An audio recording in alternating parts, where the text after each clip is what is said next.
오면서 보니까 그 삼내에 그 마치 할로겐 그 형광등 색깔처럼 그 군락을 이루고 밝은 그런 것들이 있더라고요. 그게 다 밤나무더라고요. 한 6분흥선, 7분흥선까지. 가을이 밤따로, 밤서리하러 와야 될 것 같아요. 너무 많더라고요. 진짜 그걸 못 지키겠더라고. 온 산이 정말, 저는 깜짝 놀랐어요. 오늘 아침에 처음 봤어요.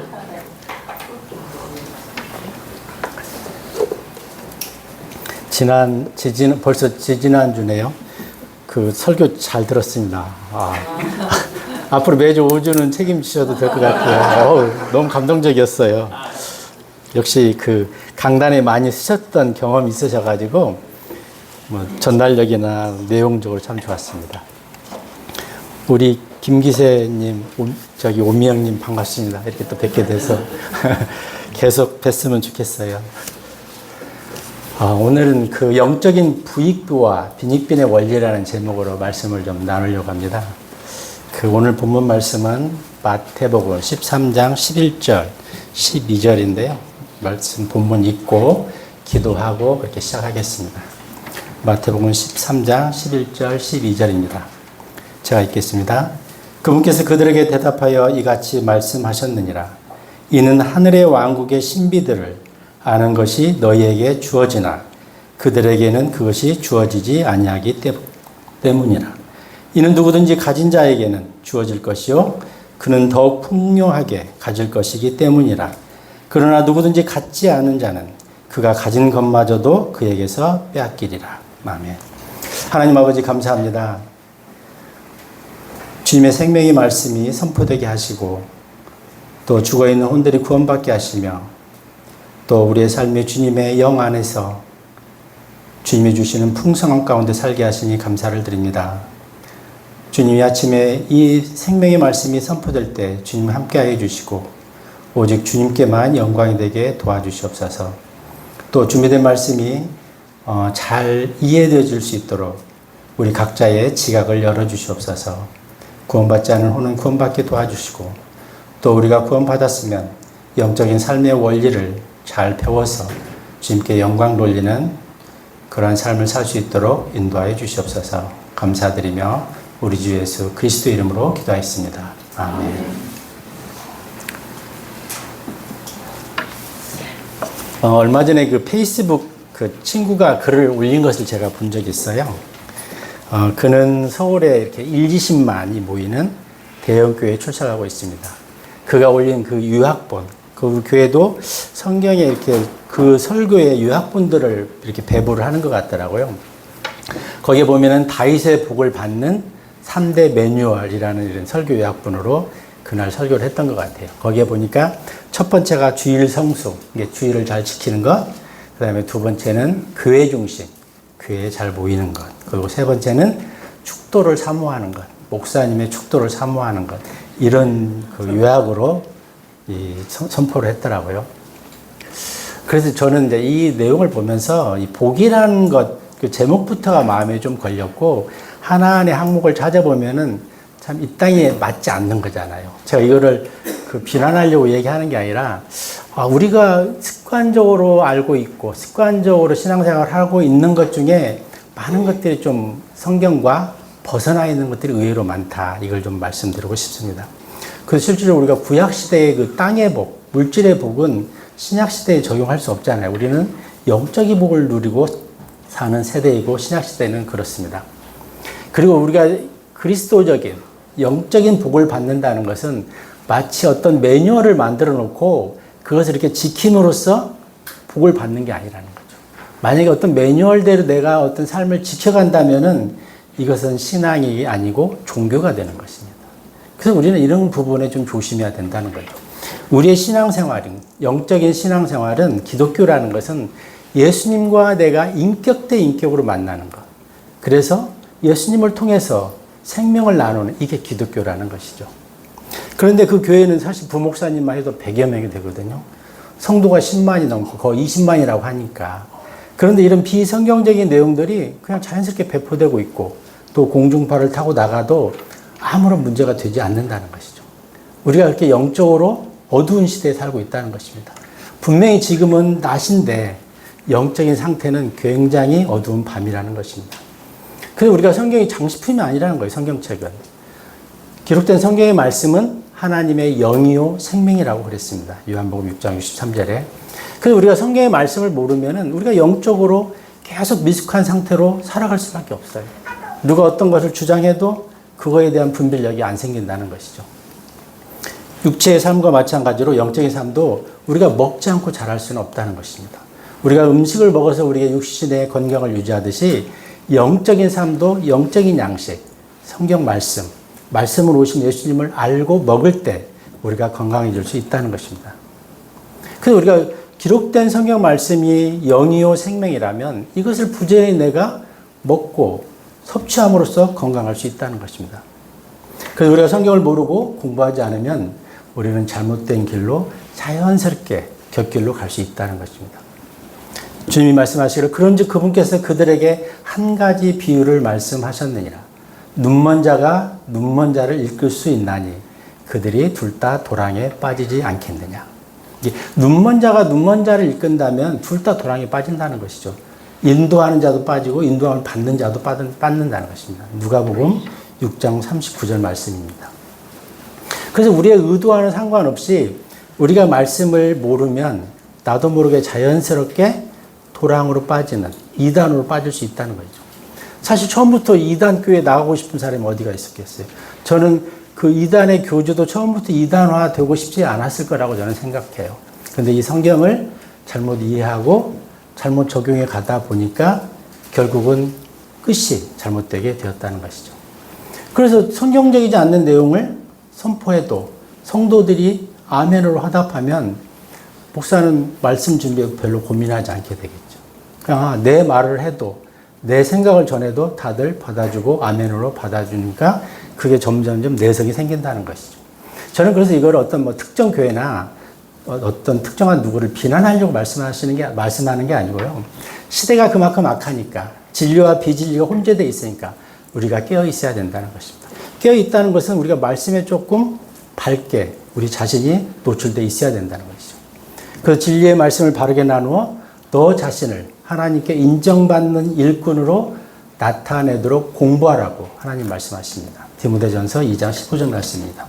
그래서 우리에게 완성된 66권의 성경이 있다는 것이죠. 하나님은 우리의 기록된 성경과 성경의 말씀을 통해서 그 말씀을 매개로 우리와 교제하시기를 원하는 거예요. 우리가 이런 신약시대에 무슨 환상으로 꿈에 나타나는 게 아니라 성경 말씀을 통해서 하나님은 우리와 교제하시기를 원하신다는 것입니다. 그리고 성경 말씀을 통해서 우리의 영적인 분별력을 키워가야 된다는 것이죠. 그런 모범이 있는데 베레아 사람들, 사도행전 17장 11절에 보면 베레아 사람들은 데살로니가에 있는 자들보다 더 고상하였던 것은 그들이 온 생각을 다해 준비하여 말씀을 받아들였고 그것들이 그러한가 하여 매일 성경 기록들을 찾아보았기 때문이라 이렇게 말씀하고 있습니다. 사도행전 17장 11절에 이 베레아 사람들은 우리의 좋은 본이 될 수 있다는 것입니다. 말씀을 사모하고 설교를 성경으로 확인하고 사람마다 성경의 권위를 최우선시하고 날마다 성경을 연구하는 태도가 베레아 사람들에게 있었다는 것입니다. 그 결과 그 교회는 구원자들, 복음을 바르게 믿었다 이렇게 말씀하고 있습니다. 그래서 우리도 하나님 말씀을 듣고 받을 때 이 베레아 사람들의 본을 따라서 그 내용이 맞는지 그리고 이 설교의 내용이 어떤 성경의 근거를 가지고 있는지 이런 것들을 좀 따져볼 필요가 있다는 것이죠. 만약에 단순히 성경에 근거하지 않고 사람을 고양시키거나 아니면 기분 좋게 하거나 아니면 자기 철학을 전한다면은 이것은 설교는 사실 아니죠. 이건 세상의 이야기일 뿐이라는 것입니다. 우리가 설교를 듣는 것은 교회에 출석하는 것은 하늘의 이야기를 듣고자 이곳에 모인다는 것이죠. 우리가 들어야 하는 말씀은 사람을 살리고 생명으로 선포하는 하나님의 말씀이어야 된다는 것입니다. 제가 오늘 전하고자 하는 말씀의 제목은 그 주요 내용은 성경 속의 신비입니다. 우리가 성경 속의 신비라고 할 때 신비는 감추어진 비밀이 아니에요. 이미 신비는 다 드러나 있어요. 그런데 어떤 사람에게는 이게 여전히 감춰져 있다는 것이죠. 내 마음이 열려 있으면 신비가 나한테 열려 있고, 내 마음이 닫혀 있는 사람들에게는 여전히 닫혀 있다고 성경은 말씀하고 있습니다. 그래서 신비라는 것은, 오늘 13장에서 말씀하는 신비라는 것은 보통 우리가 불가사의, 미스테리라고 하잖아요. 그래서 초림 이후에 신비는 다 열렸어요, 실질적으로. 그럼에도 여전히 누군가에는 신비로 남아있다는 것이죠. 그래서 성경 속 신비는 대부분이 예수님과 교회와 관련된 내용입니다. 오늘 11절 본문에 보시면은 그분께서 그들에게 대답하여 이같이 말씀하셨느니라. 이는 하늘의 왕국의 신비들을 아는 것이 너에게 주어지나, 너에게 주어졌다는 거죠. 그들에게는 그것이 주어지지 아니하였다, 이렇게 말씀하고 있습니다. 제자들, 이 당시의 내용으로 들어가 보면 제자들에게는 열려 있었으나 유대인의 지도자들, 그들에게는 열려 있지 않았다는 것이죠. 이게 신비가 열려 있는데 누구는 그걸 내용을 알고 누구는 여전히 모르고 있는 상태라는 것이죠. 그리고 12절에도 보면 이는 누구든지 가진 자에게는 주어질 것이요 그는 더욱 풍성하게 가질 것이기 때문이라. 이게 영적인 그런 지금 그 내용을 말씀드리는 거예요. 물질적인 게 아닙니다. 영적인 그 풍성함을 말씀하고 있는 것입니다. 그러나 누구든지 갖지 않은 자는 그가 가진 것마저도 그에게서 빼앗기리라. 그래서 우리가 한때는 영적으로 풍성한 삶을 살았던 사람들 중에 낭망하여서 어렵게 하나님을 떠나는 그런 부류도 있다는 거죠, 이 땅에. 그래서 우리가 계속해서 하나님의 말씀을 찾아보고 연구하고 알고자 하면 하나님께서는 계속 우리의 마음을 열어주시고 풍성하게 알 수 있도록 인도해 주신다는 것이죠. 이건 영적인 풍성함, 영적인 부익부에 대해서 말씀하고 있습니다. 우리가 그 마태복음 7장 7절 잘 아시잖아요. 구하라, 두드리라, 찾으라, 이 말씀. 이것도 물질을 추구하고 우리가 기도할 때 구하고 찾고 두드리면 기도에 응답이 있는 게 아니에요. 영적인 게 그렇다는 거예요. 영적인 원리예요, 이것도. 사실 우리가 영적으로 하나님께 더 마음이 열려 있고 더 많이 하나님께 간구하면 더 많이 열어주신다는 것입니다. 히브리서 11장 그 6절에 보면 이렇게 되어 있잖아요. 뒷부분에 그분께서 자신을 부지런히 찾는 자들에게 보상하시는 분이라고 이렇게 말씀하고 있습니다. 우리가 하나님을 열심히 찾으면 하나님을 만나고 하면은 자면서도 생각하고 걸어가면서도 생각하고 일하면서도 주님을 구하면은 주님께서 우리를 만나주시고 보상해 주신다는 것입니다. 어차피 우리는 신약시대에 영적인 복을 누리고 영적인 복에 초점을 맞추고 살아가야 됩니다. 그래서 우리가 계속 하나님께 걸어가면서도 기도하는 거죠. 내가 오늘 봤던 말씀 중에 잘 이해가 안 가는 부분이 하나 있으면 계속 묵상하는 거예요. 도대체 그 말씀이 어떻게 연결될까? 그랬을 때 하나님께서 딱 한순간에 열어주신다는 거죠. 그래서 그런 것들이 딱 열리면은 하루 이틀은 굉장히 막 마음이 기쁘고 설레요. 막 감동이 있어요. 복권 당첨된 것보다 더 있는 것 같아요. 진짜 그런 게 있습니다. 그래서 그 힘으로 살아간다는 거죠. 그래서 영적인 복, 영적인福을 누리는 방법은 우리가 하나님을 알고자 하면 할수록 그 마음이 간절할수록 하나님 우리 눈을 열어주신다는 거죠. 그리고 우리의 마음이 열려 있을수록 하나님이 영적인 이 지평을 더 넓게 열어주신다는 거죠. 그래서 우리가 하나님을 만나고자 할 때 하나님 우리를 만나주십니다. 내가 하나님을 만나고 싶지 않은데 하나님 와서 놓고 하지 않아요. 계시록 3장 20절에도 그 말씀이 있잖아요. 내가 마음을 열어야 우리가 하나님을 만날 수 있어요. 아는 만큼 하나님과 교제하고 그분을 만날 수 있습니다. 그래서 신비에 대해서 신약신경에 마태복음 13장 11절에 신비라는 용어가 처음 나오는데요. 신약시대 전체 신비를 쭉 찾아보면 각각의 신비에 대한 정리를 한 10가지 정도 할 수 있을 것 같아요. 그래서 원래 오늘은 그리스도의 신비하고 교회의 신비에 대해서 두 가지를 일단 오늘 전하려고 했는데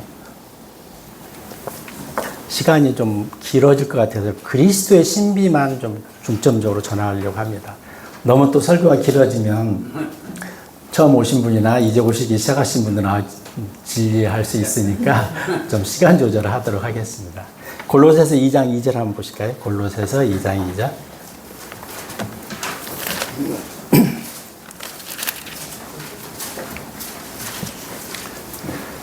제가 읽겠습니다. 이는 사랑 안에서 서로 결속되어 전적인 이해의 확실함에서 나오는 모든 부유함에 도달하며 하나님과 아버지와 그리스도의 신비를 인지하는 데 이르러 그들의 마음이 위로를 받게 하려 함이라. 참 이 표준역이 읽다 보면 이게 딱 뭐 이게 무슨 개념인지 들어야 되는데 가독성이 참 떨어져요. 이게 몇 번 봐야 돼요. 저 어제 또 한강을 달리고 카페 가서 이 말씀을 계속 이걸 하는데 이해는 가요. 무슨 소리인지. 근데 야, 처음 보는 분들은 바로 이해하기는 쉽지 않겠다. 그런 말씀이 생각이 듭니다. 우리가 사랑 안에서 서로 결속되어 있다는 것입니다. 그리고 전적인 이해 속에서 확실함이 나온다는 것이죠. 그리고 여기서 보면 더 구체적인 건 하나님과 아버지와 그리스도의 신비 이렇게 말씀하셨는데 번역을 했는데 사실은 하나님의 신비와 아버지의 신비와 그리스도의 신비 이렇게 나눠서 보는 게 더 정확한 표현입니다. 그래서 이거를 각각의 유격으로 인격으로 이렇게 바울이 풀어놨어요. 아마 그 배경은 이런 것 같아요. 이 당시에 이 골로새서가 기록될 당시에 이제 1세기잖아요. 그래서 1세기에서 3세기까지 영지주의라는 게 좀 유행을 했어요. 그래서 영은 선한데 육은 악하다. 뭐 피상적으로만 보면 맞는 말이죠. 근데 이게 왜 문제가 되는 거니? 그래서 예수님은 사람의 모양으로 혈과 육으로 육체로 온 것을 믿지 않는 거예요. 이게 문제인 거죠. 거기에 연결되는 겁니다. 그래서 참 사람이 철학자도 영과 혼과 육이 있는 걸 잘 모르는데 어떻게 영지주의라는 게 탄생했을까? 가만히 생각해 보면은 이게 사탄이 그런 사람들한테 불신자들의 지각을 열어줘서 그런 주의를 주장하게 했던 게 아닌가 이 생각이 듭니다. 그래서 2장 9절에 보면은 마태복음 이것을 골로새 2장 9절에 보면은 바울은 확실하게 못을 박아요. 이는 그분 안에는 신격의 모든 충만함이 몸의 형체로 거하신다 이렇게 말씀하고 있어요. 몸으로 오셨다는 거죠. 너희가 아무리 영지주의를 주장해도 몸으로 오셨다 예수님은. 이걸 확실하게 주장하는 것입니다. 그래서 예수님이 하나님이신 예수님이 육체의 모양으로 오신 게 신비라는 것이죠. 그렇죠? 이게 정말 놀라운 거잖아요. 처음 듣는 분들이 뭔 소리요? 이럴 수 있어요. 근데 이게 너무나 은혜로운 말씀이라는 거죠. 그래서 계속해서 그 성경에 보면은 그 주장이 강해요. 디모데전서 3장 16절에도 또한 경건의 신비는 논란의 여지없이 유대하도다. 하나님께서는 육체로 명백하게 나타나셨다. 이렇게 말씀하고 있어요. 하나님이신 예수님이 육신으로 사람의 모양으로 육체로 오셨다는 거죠. 하나님이시며 몸의 형체를 입고 이 땅에 오셨다. 이게 신비라는 거죠. 왜? 이게 아니면 우리는 구원받을 수 없어요. 우리에게는 이게 진리인데 그리고 이게 정말로 복음 중에 복음인데 세상에서는 이걸 믿기 어렵다는 거죠. 그럼 예수님께서 육체로 왜 오셔야 되냐 이거죠. 왜 이게 그렇게 중요하냐는 것이죠. 왜 그러는 거냐. 육체로 오셔야만 우리와 연합할 수 있기 때문입니다. 자, 생각해 보세요. 처음 아담이 고린도전서 15장 22절에 한번 볼까요? 고린도전서 15장 22절.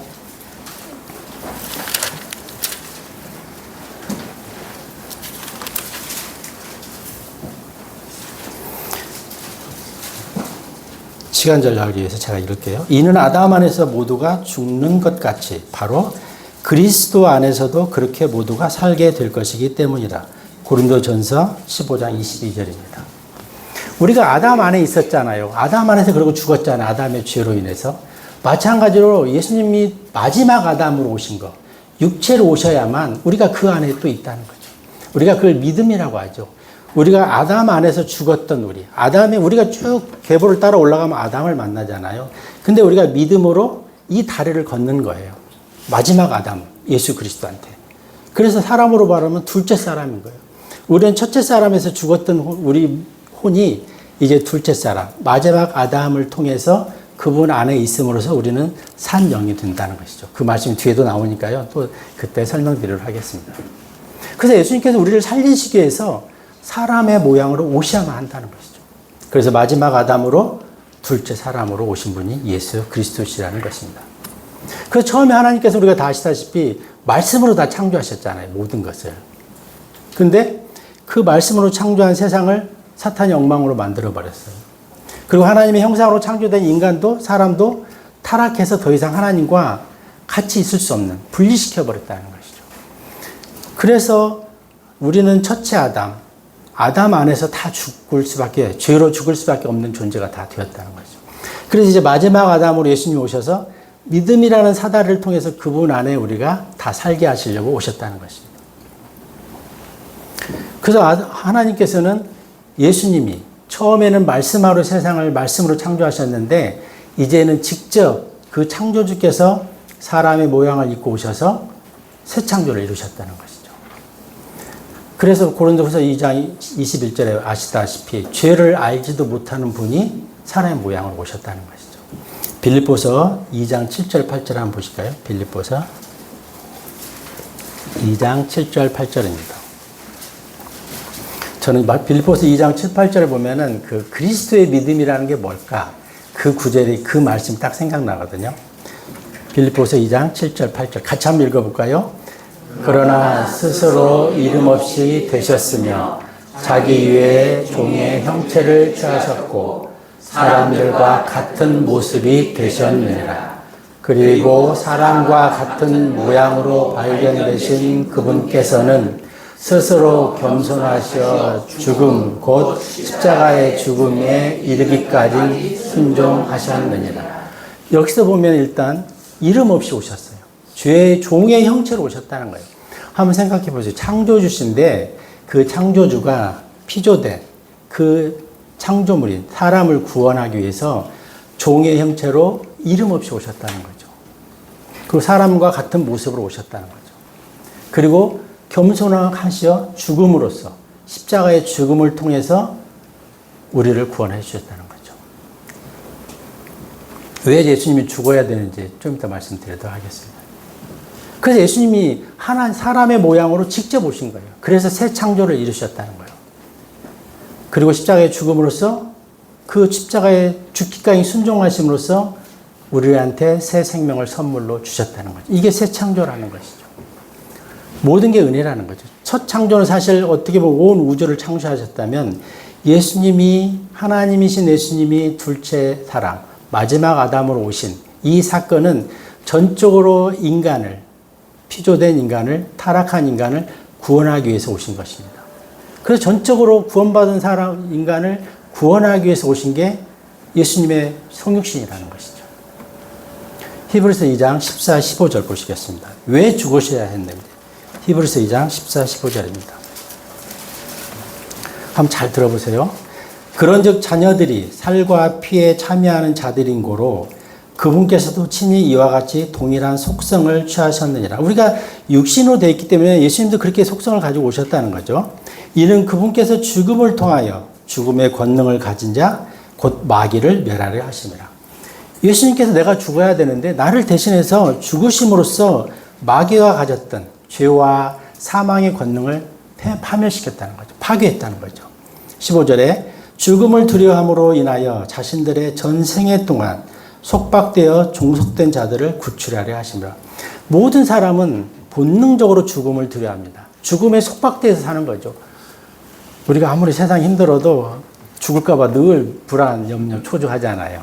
뭔 일만 있어도 이것 때문에 내가 죽는 건 설마 아니겠지만 이런 생각들 많이 하잖아요. 그게 속박되어 있다는 거죠. 늘 전생애 동안 속박돼서 두려움 속에 산다는 거죠. 우리가 구원받는다는 것은 죽어서 천국 가는 그만으로 끝나는 게 아니라는 거예요. 우리가 구원받는 그 순간 우리는 놀라운 자유를 경험할 수 있습니다. 이 두려움에서 우리는 자유함을 벗어날 수 있다는 것이죠. 죽음을 통해서 예수님께서 죽음의 권능을 가진 마귀를 파멸시켰다는 것입니다. 그래서 예수님께서는 육신으로 오셔야만 했다는 거죠. 그래서 육신의 죄 가운데서 죄와 죽음의 두려움 속에 살고 있는 모든 사람들을 구출하려 하십니다. 그래서 죽음으로 마귀를 멸함으로써 새 창조를 이루신 것, 우리를 구원해 주신 것, 이게 새 창조라는 거죠. 그래서 새 창조의 도구는 사람의 모양으로 오신 예수 그리스도의 죽음이라는 것이죠. 처음에는 말씀으로 세상에 인간에게 필요한 모든 것들을 창조하셨다면 두 번째로 마지막 아담으로 오신 예수님은 그분의 죽음을 통해서 새 창조를 이루셨다는 거죠. 그래서 그분의 죽음이 우리를 새롭게 하는 것입니다. 우리가 그래서 우리한테도 우리가 죽어야 생명으로 태어날 수 있어요. 내가 아담의 생명을 붙잡고 있으면 마지막 아담, 둘째 사람으로 넘겨지지가 않아요. 첫째 아담 속에 있었던 내가 육신이, 나의 자아가 죽어야 그리스도 안에서 새 생명으로 태어날 수 있다는 것이죠. 그래서 우리가 죽음에 놀라운 은혜라는 거죠. 죽어야 생명으로 태어난다는 것이죠. 그 사도 바울은 그런 고백하지 않아요? 나는 날마다 죽노라. 구원이 불안해서 죽는 게 아니라 우리가 구원도 죽음으로써 받지만 또 삶의 원리도 나의 옛사람이, 나의 자아가 죽음으로써 새 생명을 받아서 살아갈 수 있다는 것이죠. 고린도후서 4장 10절, 11절도 한번 보시겠습니다. 고린도후서 4장 10절, 11절입니다.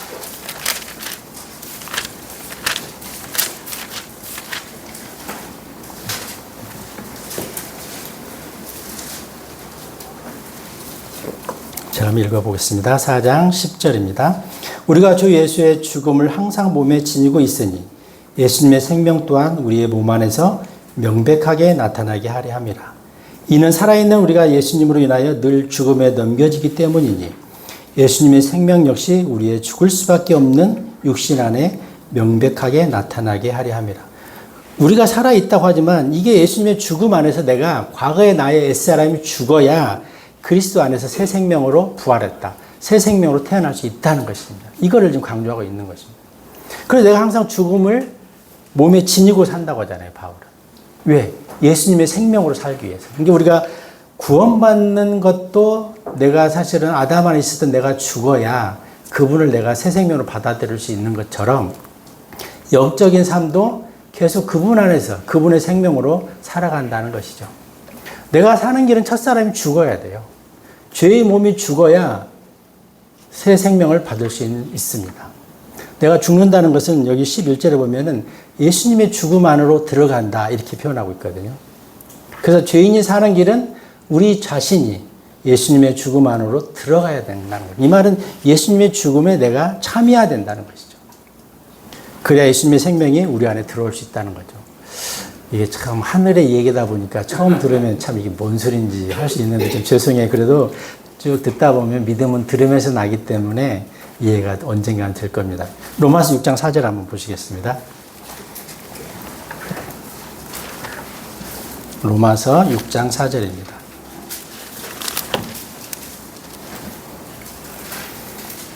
침례가 이것을 설명해 주고 있거든요. 6장 4절에 한번 제가 읽어볼게요. 그러므로 우리가 죽음 안으로 들어가는 침례를 통하여 그분과 함께 장사되노라.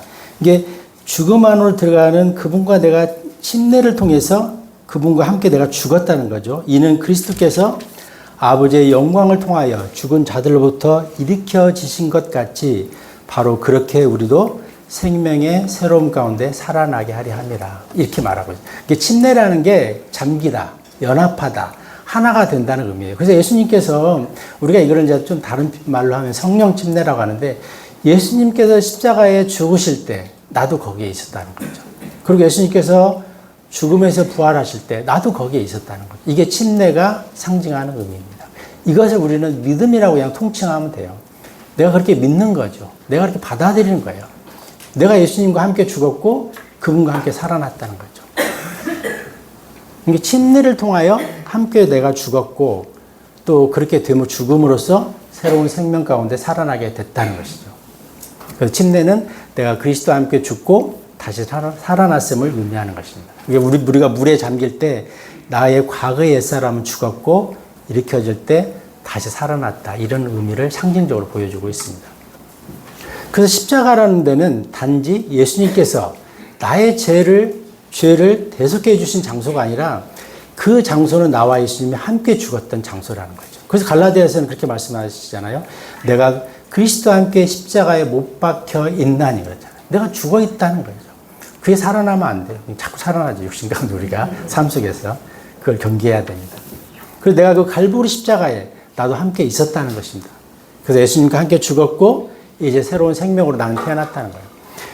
나는 이게 잘 믿어지지 않아도 나는 이것을 정말 아직은 확신이 좀 약해도 이미 그렇게 된 거예요. 내가 마음으로 믿으면 이미 나의 옛사람은 십자가에서 이미 죽었어요. 이제.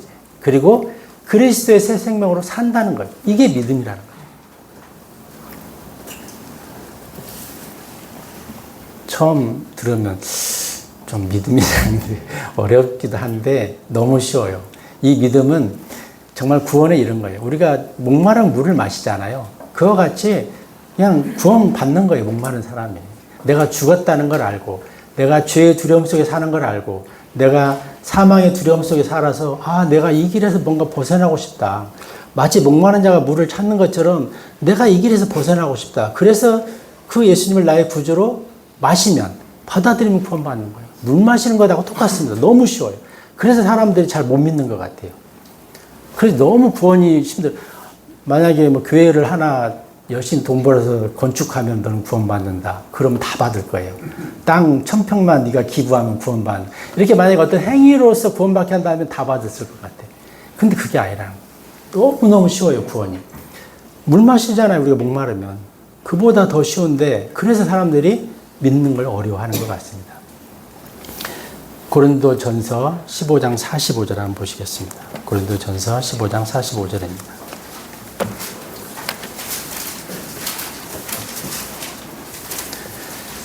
고린도전서 15장 45절입니다. 그리하여 기록되기를 첫사람 아담이 살아있는 혼이 되었느니라 한 것과 같이 마지막 아담은 되살려주는 영이 되셨느니라. 이렇게 말씀하고 있습니다. 우리가 아담 안에서 새 생명을, 육신의 생명을 가졌잖아요. 마찬가지로 마지막 아담, 예수님 안에서 우리가 죽었던 영이 다시 살아났다는 거죠. 되살려주는 영이 됐다 이렇게 말하잖아요. 우리가 죽었다 하면은 이제 신학적으로 이거를 보통 그 영이 죽은 걸 죽었다고 그러고, 근데 육신은 아직 살아있잖아요. 근데 우리는 신학적으로 영이 죽었어요.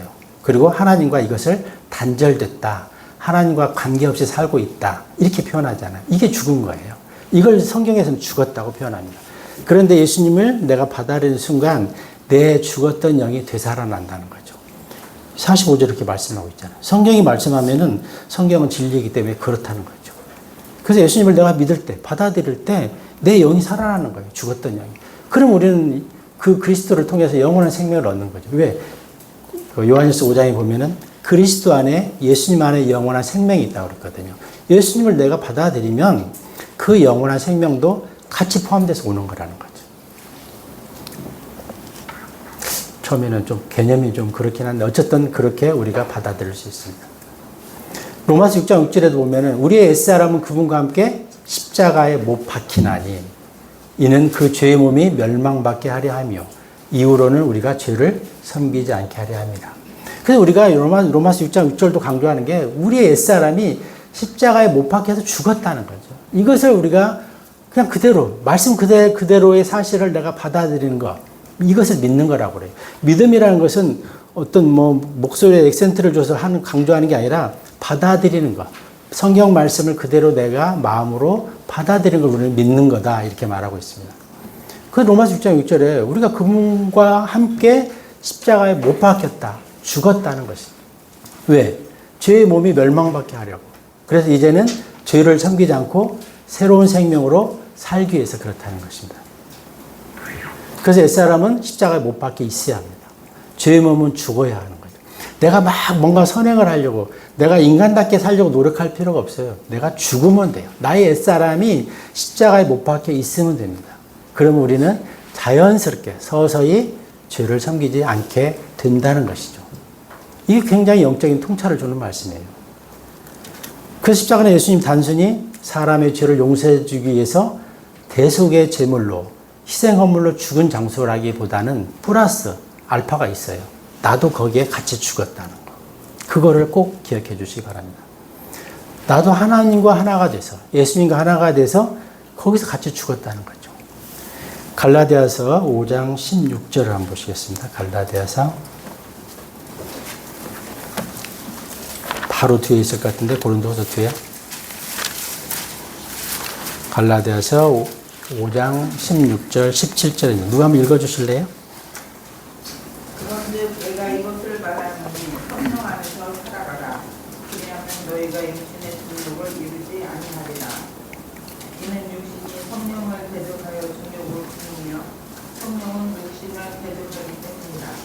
그런데 이들이 서로 반대하여 너희로 하여금 너희가 하려는 것들을 행할 수 없게 합니다. 예, 고맙습니다. 제가 오늘 전하려고 하는 핵심은 사실 이 말씀입니다. 나의 옛사람, 육신의 이 자아가 죽어야 우리가 성령으로 살 수 있다는 거죠. 성령과 육신은 서로 원수관계라고 합니다. 대적의 관계라고 그랬잖아요.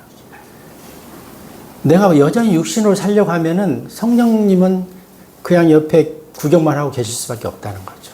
내 육신이 죽어야, 그리고 성령님께 내 삶의 자리를 내어드려야 그분이 내 안에서 역사할 수 있다, 일하실 수 있다는 거죠. 그래도 만약에 우리가 육체 가운데 살면은 구원받았어도 사람의 사탄의 종이 그 성품이 그대로 나오는 거예요. 내가 살아있으면. 왜? 우리의 육은 사탄과 연결되어 있기 때문에 그렇다는 것이죠. 여기 보면 육신은 내가 하려는 것들을 행할 수 없게 만든다고 하는 거거든요. 그래서 우리가 만약에 내가 육신으로 뭘 하려고 하면은 하는 것 같이 보이기지만 사실은 행하는 게 아니라는 거죠. 그리스도 안에서 하는 선행이 아니라는 거죠. 만약에 내가 육신으로 어떤 선행을 한다. 사람을 구제를 하고 헌신을 하고 만약에 심지어 사역을 하고 뭐 거리 설교를 한다 하더라도 그렇게 하면 반드시 조금 지나면 부작용이 나타나게 되어 있습니다. 왜? 나를 아무도 알아주지 않네? 아니, 뭐야, 이거, 이거. 어떤 대가가 없을 때 바로 넘어질 수 있다는 거죠. 그래서 우리 육신은 항상 죽어야 되고, 성령 안에서, 그리스도 안에서 사는 거라는 거죠. 근데 제가 사실 이 내용을 묵상하면서 느끼는 게, 대한민국에서 이루어지는 설교의 아마 95%는 다 이런 류의 설교라고 저는 봅니다. 열심히 살아라. 아무튼, 죄 짓지 마라. 착하게 살아라. 뭐 서로 용서해라. 뭐 심지어는 멸시하지 말라. 뭐 주님을 기쁘게 하라. 뭐 일반 장로교회는 새벽기도 참석해라. 철야기도 참석해라. 뭐 금식하라. 뭐 계속 보세요. 영과 육체는 대적 관계예요. 원수 관계예요. 근데 만약에 그렇게 하면 어떻게 되죠? 오히려 육체를 계속 훈련시키는 거예요. 육을 강하게 하는 거죠. 이건 완전히 곁길로 가는 거죠. 율법 613개의 조문이 어떻게 됐는지 우리가 성경 신학적인 관점에서 보면은 로마서 10장 4절에서는 믿는 자에게는 율법이 완성됐다고 그랬어요. 이미 끝났다는 거예요. 우리는 그리스도 안에 있으면은 613개의 이 조문, 율법이 이미 우리는 다 완성했다는 거죠. 끝났다는 거죠. 로마서 10장 4절에. 그 다음에 에베소서 2장 12절에. 에베소서 2장 12절은 뭐라고 하죠? 율법을 하나님께서는 폐기했다고 그래요. 그걸 하나님께 말씀하시잖아요. 율법의 존재의 이유는 율법을 지키라고 너에게 준 게 아니라 하나님께로 인도하는 지도교사라는 거죠. 그렇죠? 그리고 골로새서 2장 14절에 뭐라고 하죠? 손으로 쓴 법령들, 율법을 내가 다 지웠다고 말씀하는 거예요. 왜? 우리 육체로는 율법을 지킬 수가 없다는 거예요. 지키면 오히려 그게 그 당시에는 선으로 보이는데 더 큰 악이 그 내면에 자리 잡고 있다는 거죠. 우리가 구약성경을 잘 읽어보시면 그런 걸 알 수 있어요. 다윗이 지은 죄 중에서 가장 큰 죄는 밧세바와 간음 사건도 아니에요. 뭐라고 나오는 거니? 다윗이 교만해서 그 백성들 수를 계수한 거. 그게 가장 큰 죄라고 그래요. 왜? 다윗의 내면에 그 교만함이 있었기 때문에. 그래서 우리가 율법을, 그렇다고 해서 율법을 지키지 말고 아무렇게나 살아라는 건 아닙니다. 성령 안에 있으면 이건 자연스럽게 멀어진다는 거죠. 근데 내가 이거를 육신으로 지키려고 하면 피곤해. 너무 힘들어요. 영적인 원리는 그게 아니라는 거죠. 내 육신을 죽어야 돼요. 그래서 그리스도 안에서 성령의 힘으로 살면 그런 육신적인 그 습관들, 나쁜 습성들이 서서히 없어진다는 것이죠.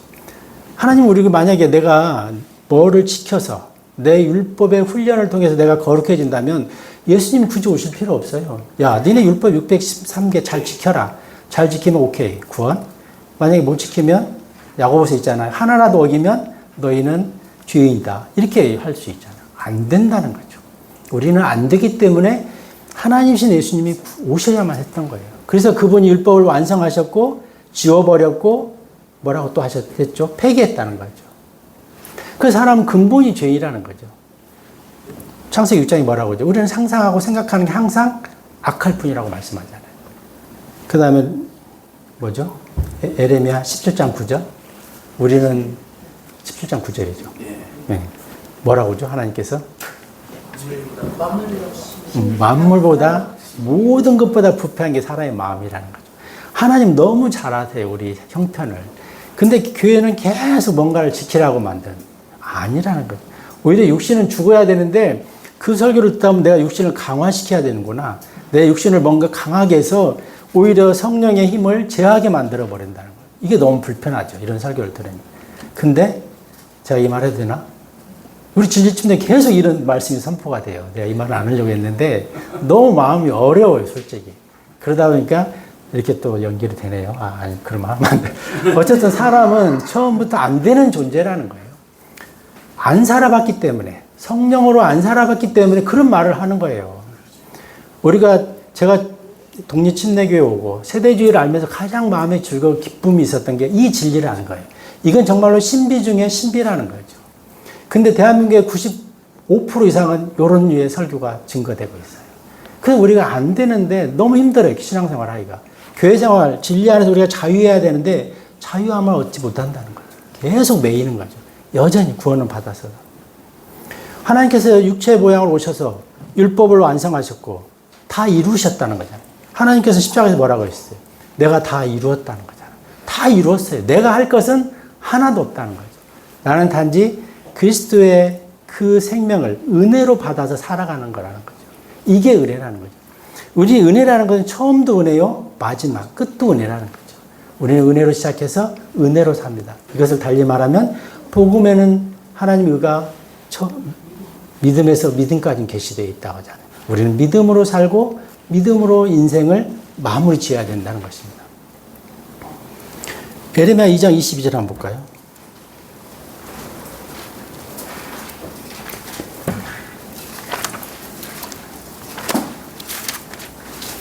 뭐라고 예레미야서 2장 20절에 이거를 이렇게 표현하는 거냐? 한번 천천히 들어보세요.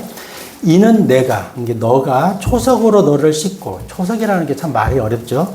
이게 천연소다로 너를 씻고, 너에게 많은 비누를 쓴다 해도 너의 죄악은 여전히 내 앞에 표시되어 있기 때문에 있다는 거예요. 여전히 내 앞에. 주 하나님이 이같이 말하는. 하나님이 이렇게 말씀하시는 거예요.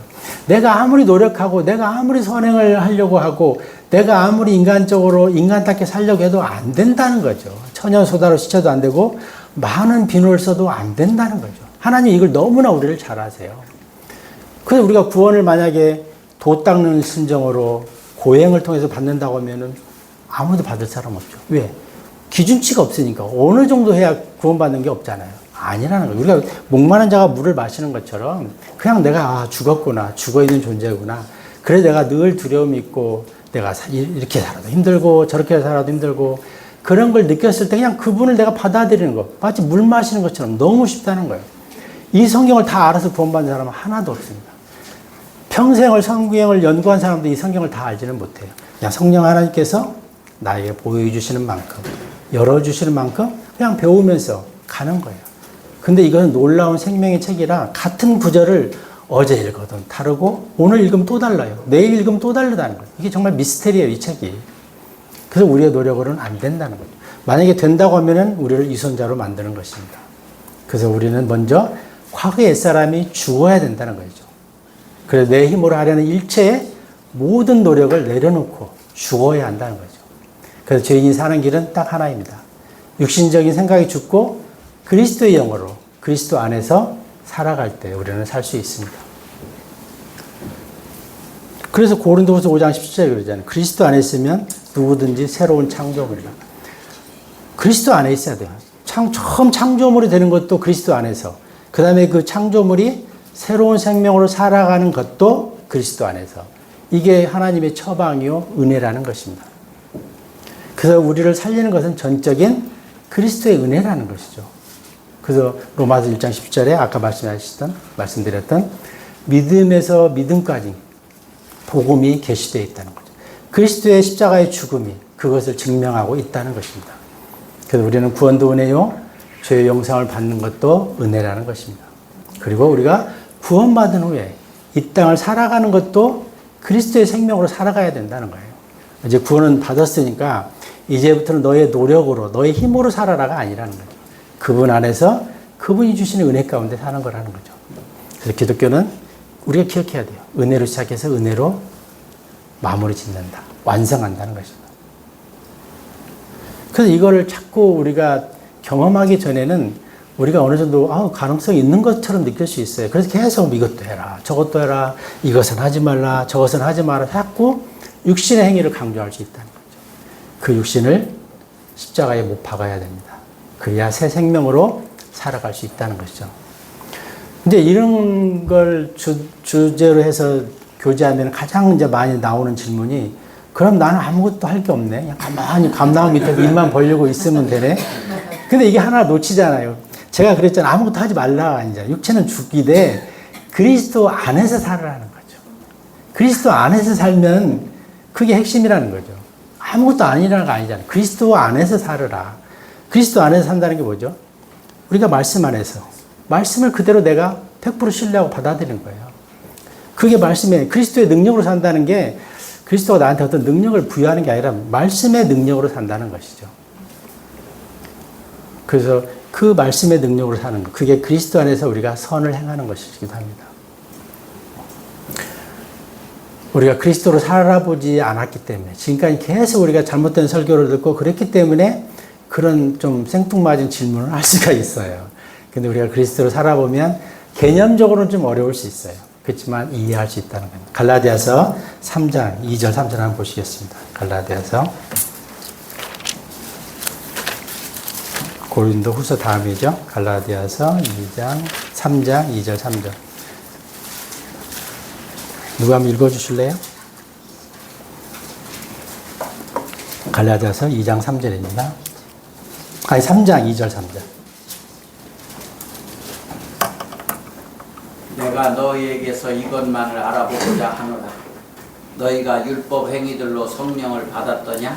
아니면 믿음의 들음으로 받았더냐? 너희가 그렇게 어리석으냐? 성령 안에서 시작하였다가 너희가 이제는 육체로 완전해지느냐? 네. 이 말씀을 곰곰이 묵상해 보면은 제가 지금 주장하는 내용이 딱 나와 있잖아요. 그렇죠? 우리가 어떻게 했죠? 성령을 받아서, 너희가 율법의 행위들로 성령을 받은 게 아니잖아요. 그냥 선물로 받았잖아요. 믿음은 들으면서 난다고 그랬잖아요. 믿음으로 받았다는 거죠. 근데 3절은 너희가 그렇게 어리석으냐? 성령 안에서 시작하였다가 이제는 육체로 완전해지려고 하느냐. 우리가 처음 구원받을 때 은혜로 구원받잖아요. 믿음으로, 성령 안에서. 근데 이제 삶은, 그리스도의 삶은 뭐라고 하죠, 여기서? 육체로 완전해지려고 하느냐, 이렇게 말하고 있거든요. 육체로 안 된다는 거죠. 이건 반역밥이잖아요. 안 되는데 왜 여기가 자꾸 육체를 강화시키려고 하느냐, 이렇게 말씀하는 거예요. 이것을 신학적으로 뭐 갈라디아주의라고도 말합니다. 왜 우리가 성령으로 시작해서 이제 육으로 망하려고 하느냐, 그런 어리석음을 버리라는 거죠, 하나님께서는. 그래서 우리가 먼저 육신은 죽어야 된다. 육신은 내가 훈련시켜서 강화시키는 게 아니라 죽어야 된다는 거죠. 그랬을 때 우리가 성령의 능력으로, 성령의 힘으로 살아갈 수 있다는 것이죠. 그럼 말씀의 능력으로, 말씀을 의지하에 산다는 게 그럼 어떤 것일까? 한번 생각해 보면 이런 거라고 저는 생각해요. 만약 하나님께서 말씀의 근거에 빌립보서 5장 6, 7절인가요? 아무것도 염려하지 말라 하시면, 그래, 나한테 수만 가지의 염려가 있는데 그래, 염려 않겠다. 그냥 염려를 맡기는 거예요, 하나님께. 그게 말씀으로 사는 겁니다. 주님이 또 뭐라고 하시죠? 먹고 사는 문제는 나에게 맡기라는 거잖아요. 그럼 또 어떤 사람이 그냥 맡기면 되는데, 그럼 나는 아무것도 안 하고 이제 맡길 테니까 먹여주세요. 이렇게 할 수 있어요. 근데 또 다음 생각이 있잖아요. 너희가 직장이나 학교에서 무슨 일을 하든지 최선을 다하라. 신실함으로 최선을 다하라는 거죠. 그래서 자기 일에 신실한 사람은 왕 앞에 쓴다고 그랬어요. 내가 신실하지 말라는 말은 적용 안 하고 먹고 사는 문제를 나에게 맡기라면 그것만 맡기면 안 돼요. 성경은 골고루 정확하게 말씀은 말씀으로 해석해야 된다는 거죠. 우리 어린 학생도 있지만은 어쨌든 공부를 잘하고 못하고 성적표는 나중 얘기예요. 내가 학생으로서 최선을 다해서 일단 공부하는 거. 내가 직장인으로서 최선을 다하는 거. 제가 사실 요즘 직장에서 설교 준비를 많이 하기 때문에 좀 찔리긴 해요.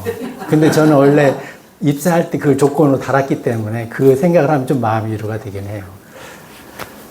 그래서 우리가 말씀에 있으면 그대로 우리가 그대로 받아들이는 거죠. 나한테 정말 걱정할 게 많죠, 우리한테. 근데 뭐 염려하지 말라 했으니까 하나님 염려하지 말라 하셨어요. 나 안 합니다. 이제부터 딱 이렇게 넘어가는 거죠. 그리고 시기, 질투, 미움, 그 다음에 분쟁 이런 거 말을 하면은 내한테 있는 나쁜 감정들을 내려놓는 거예요. 그냥 막 그게 되새김이 되지만 그냥 내려놓는 거예요. 한번 하나님을 의지해서. 그래 보면은 가능하다는 거죠. 우리가 형제를 사랑하는 거, 하나님을 사랑하는 거, 분쟁하지 않은 거. 이거를 나는 힘들어요. 근데 하나님께 내려놓고 그리스도 안에서 한다는 거죠. 그냥 하나님께 맡기는 거예요. 처음에는 이게 뭐지? 하지만 하다 보면 가능하다는 거죠. 그러면 말이 좀 줄어들고 침묵하게 될 수 있죠. 그렇지만 그래도 이게 그리스도 안에서 사는 것이죠. 우리가 그리스도의 생명으로 살려면 이 말씀에 나와 있는 것, 나는 도저히 받아들일 수가 없는 것 같아도 그냥 맡기는 거죠, 사실은. 세상의 원리로는 이해될 수 없어도 그렇다면 믿는 거예요. 받아들이는 거예요. 홍해가 갈라졌다면 갈라진 거예요. 바다가 갈라진 것이죠. 그래서 이게 영으로 사는 삶이라는 것이죠. 내 힘으로 사는 게 아니라 나의 경험, 나의 지식이 아니라 이건 다 내려놓고 말씀 앞에 다 내려놓고 말씀에 그렇게 되어 있으면 되어 있는 거예요. 내가 십자가에 하나님께서 십자가에 나와 함께 죽었다면 나는 죽은 거예요. 그리고 다시 살아났다면 살아난 거라는 거죠. 그래서 우리가 항상 기뻐하라 하시면 그냥 우리는 환경과 상관없이 기뻐할 수 있어야 돼요. 근데 성경에는 사실 이 땅에 슬픔과 아픔과 땀과 그런 걸로 가득하죠. 그렇지만 그런 속에서도 내 마음에 기쁨이 있어야 된다는 거죠. 일해보지 않은 사람은 쉼을 잘 모를 수 있어요. 제가 어제도 이제 한강변을 달리는데 너무 덥더라고요. 뛰다가 그늘 나오면 좀 쉬고 하면서 제가 느낀 건데 일하지 않으면 쉼도 잘 모르겠구나. 그 더운데 한 1, 2km를 뛰고 나서 잠깐 그늘이 오면 좀 쉬면은 너무 행복한 거예요. 그게 날씨가 요즘 너무 좋습니다. 그래서 내가 그리스도와 함께 살아가는 것이죠. 그러니까 그리스도와 함께 살아간다는 것은 내 육신, 나의 자아는 죽고 그리스도가 나를 대신해서 나의 구주로서 주인으로서 살아가게끔 하는 것. 이 말씀에 의지해서 말씀에 내가 순종하는 것. 그게 구체적으로 그리스도와 함께 살아가는 것입니다. 그래서 우리가 믿음으로 성경적으로 살아간다고 할 때 이 태도가 있어야 된다는 거죠. 그래서 말씀을 머리가 아닌 생명의 빵으로 받아들이는 거죠. 우리가 음식을 먹을 때 이건 영양가가 얼마고 이건 단백질 뭐고 지방 이거 안 따지잖아요. 그냥 말씀 받는 거예요, 그냥. 그래서 이 생명으로 이 말씀으로 내 영의 양식을 삼는 거라는 것이죠. 쉬운데 좀 어렵죠. 쉬워요. 근데 해보면은 자꾸 굉장히 어려운 개념이고 이런 것들 우리가 받아들여 보지를 안 했던 것들이라 계속 그래도 여전히 나는 나고 하나님은 하나님 이렇게 생각하기가 쉬운데 그렇지 않았으면 좋겠어요. 그 제가 참 편한 게 이제 나이가 들면서 주변에 돌아가시는 분들이 있잖아요. 아프신 분들도 많이 이렇게 우리 선배들 중에 보게 되고 그러면서 참 마음이 편한 게 하나님 언제라도 필요하면 데려가세요. 그냥 깔끔하게 아프지만 않게 데려가 주세요. 이렇게 사는 게 너무 마음이 편한 것 같아요. 내가 갈 수 있는 본향이 있다는 게 너무 후련한 것 같아요. 정말 마음이 가볍습니다. 왜 우리가 그렇게 살아야 되냐? 고린도전서 1장 25절 한번 보시겠어요? 고린도전서 1장 25절입니다. 고린도전서 1장 25절. 이는 하나님의 어리석음이 사람들보다 더 지혜로우며 하나님의 약함이 사람들보다 더 강하기 때문이라. 우리가 아무리 지혜롭다 하더라도 하나님의 이 말씀을 따라갈 수가 없다는 거죠. 우리 눈에 보이기는 아닌 것처럼 보여도 말씀에 순종하면 그 결과가 기쁨으로 종결될 수 있습니다. 우리가 많이 기도를 하죠. 근데 기도응답이 없으면 마음이 좀 어렵잖아요. 근데 기도응답이 어떨 때는 되어서 좋다고 했는데 나중에 그게 문제가 되는 경우도 많이 있어요.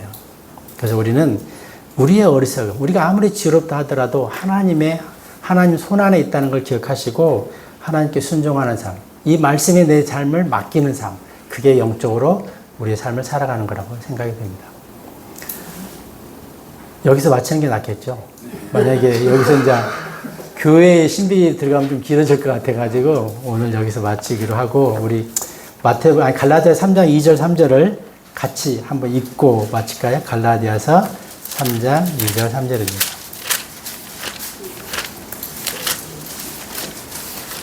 갈라디아서 3장 2절 3절. 한번 한 목소리 읽어볼까요? 갈라디아서 3장 2절 3절입니다. 시작. 내가 너희에게서 이것만을 알아보고자 하노라. 너희가 율법의 행위들로 성령을 받았더냐? 아니면 믿음의 들음으로 받았더냐? 너희가 그렇게 어리석으나 성령 안에서 시작하였다가 너희가 이제는 육체로 완전해지느냐? 네, 기도하겠습니다.